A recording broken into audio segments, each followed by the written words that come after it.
Okay, welcome back to another video on OCR A-Level Law. Today we're going to be looking at the influences on Parliament and the Law Commission, which is another sort of little topic that you need to be aware of. So what do you need to know? You need to know the influences on Parliament, which could come up probably as an 8 marker, the detail on the Law Commission, again potentially an 8 marker, and then the advantages and disadvantages of influences on lawmaking, which is more likely to be the 12 marker. So in terms of influences on Parliament, the key here, according to the specification, is understanding some detailed influences with an Act of Parliament that they influenced, or an amendment to an Act of Parliament they influenced, than a specific example, ideally. So you want to be able to give lots of these examples on the left, but directly name an Act of Parliament and explain the relevance to it and the influence it had on changing it. So I'm just going to go through each one here, moving from left to right. So one of the key influences on Parliament, obviously, and lawmaking is the government. So each political party, before coming into government, will make manifesto promises. So the manifesto is the sort of changes to laws that they want to set out.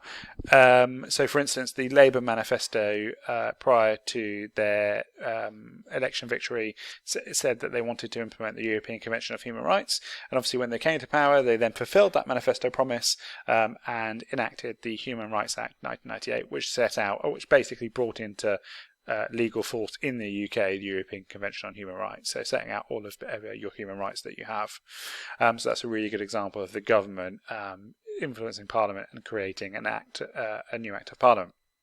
Individual MPs obviously can influence Parliament through private members' bills and set out suggestions for bills or laws, and a good example of that is the Abortion Act. So David Steele that was done through a private members' bills process and influenced Parliament, obviously, to create the Abortion Act.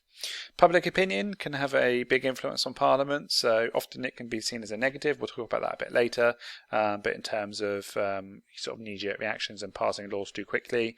But public opinion around, for instance, dangerous dogs, there was lots of issues or instances where people were being attacked by breeds of dogs, and they were sort of talked about in the media a lot at the time.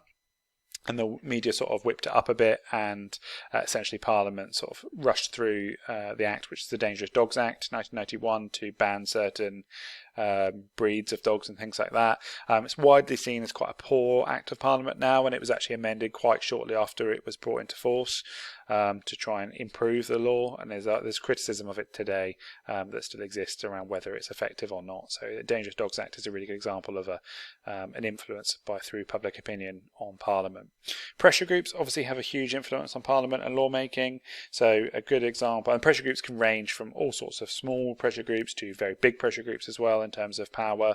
The League Against Cruel Sports were a really key pressure group in bringing into force the Hunting Act. So they petitioned Parliament through lots of protests and campaigning to ban fox hunting, essentially.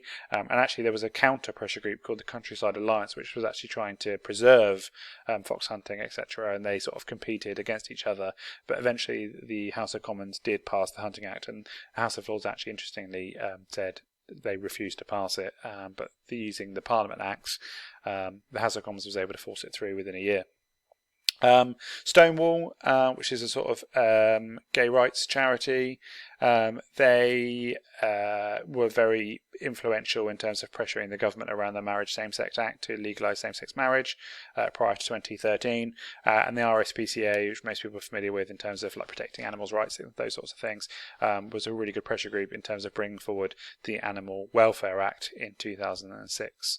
Emergency situations, obviously a really common example now would be the Coronavirus Act, which probably everyone's familiar with now that's listening to this, around COVID-19, and also the Anti-Terrorism, Crime and Security Act 2001 around terrorism. So thinking about sort of 9/11, those sorts of things, and bringing in police powers to prevent terrorism. So emergency situations can have a huge influence on Parliament to bring about changes in the law. Moral change, so the Abortion Act would be a really good example here again, but also the Sexual Offences Act, which decriminalised homosexuality in 1967. So changes in society, particularly around morality and morals, can lead to influence on Parliament to change the law in certain directions. The EU has a big influence on Parliament, or certainly did. So previously, directives, which is where the Parliament was directed to bring into force certain laws. Obviously, that's no longer applicable since Brexit, but a good example of that was Product Liability Directive, which led to the Consumer Protection Act, which gives consumers a lot of rights and has been extended since as well. Also, the European Union, so we're talking about today, the influence of the EU still, the European Union Future Relationship Act. This was to do with sort of the relationship between the UK and the EU after Brexit. And there's laws still being changed today to try and sort of bridge the gap between Brexit and the relationship with the EU today. Public inquiries, so these are set up usually after an event to look into certain things. So a good example of this would be the Dunblane massacre, which was where someone went into a school in Scotland and shot quite a few children. Really tragic, and that led to a sort of public inquiry, and then eventually the Cullen report, which effectively banned or suggested the banning of handguns, and that led to the Firearms Amendment Act, which then effectively did ban the ownership of handguns in the UK. So that's a really good example of how a public inquiry led to a change in the law and influence on Parliament. The Law Commission influences Parliament a lot in terms of changes in the law. So the Statute Law Repeal Acts, there's been about 19 or so of these since the Law Commission's been in commission, and they remove or repeal old laws that are no longer applicable. Also, three good examples of influences on Parliament, which from the Law Commission would be the Occupiers Liability Act, Criminal Attempts Act, and the Land Registration Act. Now, the Occupiers Liability Act and Criminal Attempts Act are both acts that you'll study on this course. The Land Registration Act you don't really look at in detail, but is widely seen as a really successful bit of legislation from the Law Commission, or at least suggested by the Law Commission, that Parliament brought into force. And finally, judges, for instance, Lord Woolf can have an influence on law reform. So Lord Woolf was asked to do a sort of investigation into civil law, essentially, and the slowness and delays in the civil system. And he came up with the Woolf reforms, which eventually led to the Civil Procedure Act in 1997 as well. So again, judges, particularly when they're asked to investigate certain areas, can have an influence on Parliament and law. One actual bit that I forgot to include on here would be technology. So technology and changes in technology can, of course, influence Parliament to change the law. A good example of that would be the Computer Misuse Act, which was to do with sort of the early days around sort of hacking and those sorts of things. And certainly there'll be future changes around things, more contemporary issues such as AI, autonomous driving, and those sorts of things as well. Moving on to the Law Commission. So you need to be able to set out and explain what the Law Commission is and what they do and how they do it. It was set up in 1965 as a full-time law reform body. So it was set up by the Law Commission Act in 1965, but that's been now, there's been a new act in 2009. And Section 3 of the Law Commission Act 2009 sets out the role of the Law Commission and says it's there for systematic development and reform of the law and to keep under review all of the law. So they are really the main body responsible for law reform in the UK, but they're not the only body, just to bear that in mind. Who are they? So they're made up by 5 commissioners who chair sort of different departments of the Law Commission. There's the chairman, who has to be a High Court judge, and there are 4 other commissioners which are made up of either judges or lawyers or potentially academics as well. So they could be professors of law from different universities perhaps as well. So that's who they are. How do they do the job? Well, the Lord Chancellor will refer topics to them. So the Lord Chancellor is the sort of, another name for them is the Minister of Justice. So they'll refer topics from the government that they want the Law Commission to look at directly, but the Law Commission also chooses topics itself and largely focuses on areas of what's known as pure law or technical law reform. So it's areas that perhaps the government won't really look at in much detail because they're very specific or very technical, often to do with criminal tort or contract law. They'll then go away and research that area of law and publish a consultation paper. So they'll ask for people's opinions, very similar to the Green Paper actually, if you've looked at the legislation video on this. And then they'll set out what the current law is, any problems, and then any options for reform in a very clear report. So they produce that and write that all up into a report, which often includes a draft bill. So lots of doing the work for Parliament really easily to make it as easy as possible for Parliament to implement this. And then those ideas are then presented to the government, and the government will then have to make a decision as to whether they take that forward or not. The Law Commission has three main functions, really. So that they're known as codification, consolidation, and repeal. Now, codification is where they bring together all of the law on a single topic into one complete code of law. So it's setting out really in what's known as a code, which is the idea is it makes the law simpler and easier to find. Two good examples of this, or one sort of real main example, is the Draft Criminal Code 1985. It was then rejected by the government, and then they sort of made some amendments to it and republished it in 1989. And again, the government rejected it. It was seen as one of the Law Commission's biggest failures because it just didn't go anywhere and wasn't implemented. Essentially, it set out all of the criminal law in the UK, or certainly England and Wales, in one place, but that obviously didn't go forward, and now they generally focus on small areas of codification, so trying to bring smaller areas of law into one single code. Consolidation is quite similar. It's about drawing together all existing laws on a topic into a single act. So rather than bringing them all together into one big code, it's particularly just into one act. So the Family Law Act sets out all of the law and family law, for instance, and the Fraud Act brought together all of the different types of fraud into one single fraud act in 2006. The final main function of the Law Commission is repeal, and that's the legal phrase for identifying and removing old acts which are no longer used. Now, by 2015, there have been about 19 statute law repeal acts, which had got rid of over 3,000 different acts of parliament. So repeal is a really good example of just sort of clearing up the statute books as well. There's been lots of successes and failures by the Law Commission. They've created over 300 reports since 1965, so quite a lot. Not all of those have become law. In the first 10 years of the Law Commission starting, 85% of its proposals were enacted, but more recently that's come down to around 66%, so it's not quite as many. Although there is a new process for speeding through Law Commission reports straight into law, and that's actually led to an increase in Law Commission reports actually being utilised and proceeding through the process with Parliament, so that's worth knowing as well. Some really good examples of successes would be the Consumer Rights Act 2015, the Corporate Manslaughter and Corporate Homicide Act 2007, and the Fraud Act 2006. And the really good example of failures we've already talked about is the Draft Criminal Code, the 1985 version and the 1989 version. Okay, and now the advantages and disadvantages of the influences on lawmaking. So again, I'm going to go from left to right, looking at the advantage and then the accompanying disadvantage, and then move down the screen. So there's four main advantages here of the different influences. So you can actually look at any of the influences really and evaluate them, but I've chosen four here, which are political influences, so looking at sort of political parties in the government and parliament, public opinion and the influence of the advantages and disadvantages of that influencing lawmaking, the advantages and disadvantages of pressure, the influence of pressure groups influencing lawmaking, and then finally of lobbyists as well. So we'll start with political influences. So the really good thing here is that each party has proposals in the form of a manifesto ready to go. So if they're elected, they can start quickly with the lawmaking that they want to do. So they don't have to then think about it or sit down and try and strategically plan. They've got them all ready to go, which they can start implementing from day one.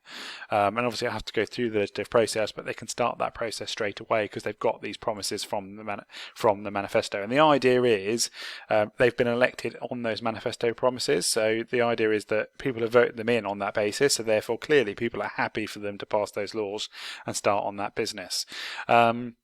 People also obviously know what the government are going to do, which is an advantage in terms of the influences here. They're really transparent, it's really clear, you can read it in the manifesto. So providing that Parliament then, or the government actually go forward with those manifesto promises, then actually it's really transparent and easy for the public to see and know what they're going to be doing. So a good example there would be the Labour manifesto promise, which was to bring into law the European Convention of Human Rights, and they then went on and did that by passing the Human Rights Act. The disadvantage of political influences is that any newly elected government can amend or repeal any previous laws from any other parties or governments. So you can't permanently bring in a law. You can actually, any future government can underwrite that or get rid of it or change it or amend it. So there's no permanent law really in that sort of idea. So in terms of the political influence of that, like lawmaking is not solid in that regards. Also, if a government doesn't have a majority, so it's like a coalition government, for instance, then actually it can be really difficult to pass any new laws or influence lawmaking. So, for instance, in 2010 to 2015, the Conservative and Liberal Democrats formed a coalition government because nobody won enough seats to form a majority government. And so, for instance, at that point, Liberal Democrats had said they wanted to scrap tuition fees completely, but what they ended up doing was tripling tuition fees, which is widely seen and criticised at the time for breaking their manifesto pledge. But that shows you the clear problems of being in a coalition government. They had to compromise. Then the compromise, unfortunately, in this case, was tripling them, which is what the Conservatives wanted to do. So they broke that manifesto promise. So yes, you do have a manifesto setting out clearly what the laws are, but you don't have to follow the manifesto promises. And sometimes things change, which means that the government no longer wants to do that, perhaps, or as we see in coalition governments, it's not that easy. So actually the influence on lawmaking, whilst supposedly being transparent as a manifesto, isn't always the case. Moving on to public opinion, obviously it can be shaped by events. Public opinion can be. So, for instance, the Dunblane massacre moved sort of public opinion very much in favour of banning the private ownership of handguns and guns, and that led to that. So then that being published in the media, there was the Cullen report from the public inquiry, and all of that led. There was something called a snowdrop campaign, which was about banning them, and that eventually led to the government banning. Essentially effectively banning firearms through the Firearms Amendments Act. So that's a really good example of how public opinion can positively shape a change in the law. Also, the free press in the UK helps to criticise the government, so the fact that they can bring issues of public concern to light. So for instance, in 2009, the MP's expenses scandal, which they brought to light, and that led to changes in the law and the way in which Parliament carries out its business as well, particularly around expenses. The disadvantage of public opinion, though, is that the government can knee-jerk reaction to high-profile events too quickly. So, for instance, the Dangerous Dogs Act, there was a lot of public opinion at the time, and the media were hyping it up in terms of publishing lots of stories about people being attacked by dogs. So Parliament rushed through the Dangerous Dogs Act, but actually it needed an amending act 5 years later, and it's still not seen as a successful piece of legislation at all, really. So the downside of public opinion is that they're not always necessarily right, and it can force the government to force through laws too quickly without properly scrutinising them or considering the long-term impacts of them. There's also the media's been criticised for manipulating the news, so having too much control over and then influencing public opinion in certain ways, and that certainly can be an issue as well. In terms of pressure groups, so pressure groups can have a really positive impact on changing the law. Lots of them have really large memberships, so for instance National Trust or AA or charities, and they can raise issues of concern to a national level to a really large number of people and get that awareness across to the government and to the Parliament, to people to try and change the law. Environmental groups would be a really good example here around like global warming and global damage to the environment, so Greenpeace and more sort of widely known at the moment Just Stop Oil, so getting lots of sort of protesting and lots of awareness of lots of exposure on the media and things like that. So, and hopefully that can lead to changes in the law potentially these pressure groups want. The downside of pressure groups is that arguably, these small groups of people potentially imposing their ideas on the majority of the public who don't necessarily support their views. So these very small pressure groups can have a very big say sometimes, perhaps too big a say. Also, you can get pressure groups that have conflicting views, which is very difficult for the government because then you can't please everybody. So, for instance, with the Hunting Act, the League Against Cruel Sports was trying to ban fox hunting, and the Countryside Alliance was trying to maintain and keep fox hunting. So again, you clearly can't keep everyone happy there with a pressure group sort of system of having two different types of pressure groups there. Lobbyists. So lobbyists are people that lobby the government to try and change the law.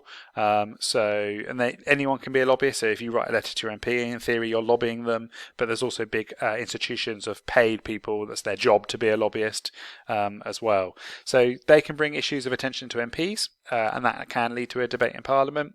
So as we said, that lobbying can be done by individuals, it can be done by pressure groups or large organisations as well, and MPs often meet with lobbyists to discuss ideas, and that can influence lawmaking. So lobbyists, there's been a proven impact of this in terms of changing the law and influencing law amendments, etc. The downside, lobbyists, is there can be an abuse of the process or power.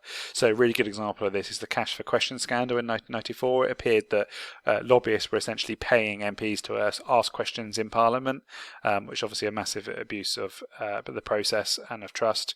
So when it was there were lots of rules that put in place after this to stop that from happening. There's also a significant risk that worker organisations and people have more influence over laws than others. So there's lots of criticism of the tobacco companies, for instance. So there was evidence that they were paying news agents to argue against plain packaging because tobacco companies were actually concerned about their profit margins. So they paid news agents to lobby on their behalf, so to try and not be as clear that they were making the complaints. So again, a potentially abuse of the process to lobby, which can be a clear disadvantage. So that's it. Thank you very much for listening to this video. Please subscribe if you find these videos useful, and there'll be more videos coming out soon. Thank you very much.